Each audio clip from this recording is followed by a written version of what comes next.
Parseme irashimisha cane n'ingingo yarayifashwe ni banki nkuru y'igihugu ijana n'umugambi wo kubandanya yorosha ibijanye n'urudandazwa canke ibijanye n'ikoreshwa ry'amafaranga mva makungu, aho bareka yuko abantu b'abarundi bagira amakonte yabo bakashirako amafaranga bagashobora kuriha ibintu vyabo hanze uko bashatse.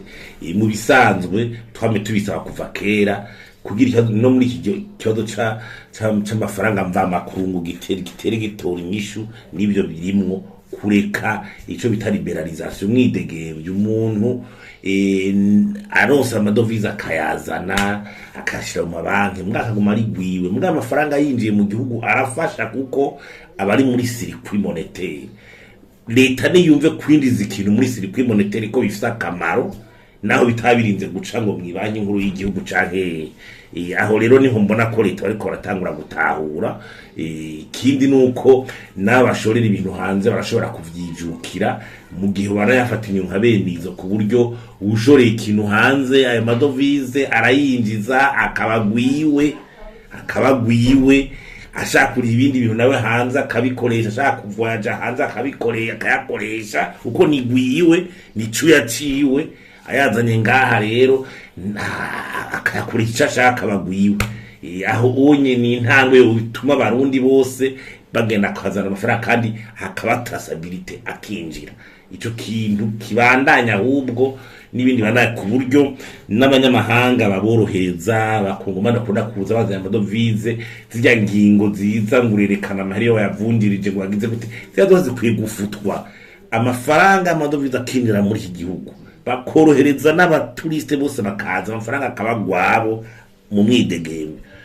Mbere rero najye mabiro doshanje agatasubira agakora ayo mabiro doshanje basura akayaregaliza akazarahuza amadovize ava mu Barundi n'abayakenera ku isoko, hanyuma ibanki nkuru y'igihugu nayo ikigira ico bita regulation kugira rero nayo zirazana amadovize y'ubundi bwoko avuye hehe, avuye muri za mfashanyo z'igihugu, avuye muri ya madeni igihugu ushobora kwaka, avuye muri ryashogwa ry'ubutare butare baruga igihugu ca leta n'ubaru bwa leta.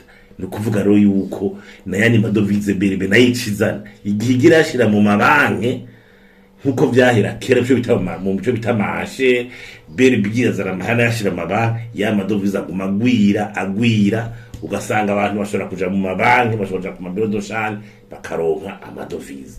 Izo ngingo turasaba ko zobandanya ni naho zona tuba mbere mu bitadushikira usanga nibi vyuko marché isoko yo muri banke canke yo muri ntuze bigatinda bigahura. Bifise akamaro kanini mu gushigikira abikorera utwabo, mu gushigikira abashorera ibintu hanze. Tufatane ko izo ngingo zofatwa n'izindi rero zigenda zorosha kuko haro n'izindi usanga zikigumye ngo amafaranga ngo yavunjira he, hari abantu bayinjije ukabona neza yuko leta ishaka gukontrola ibintu bitayiraba. Iyo rero ni intambwe nini twashimye.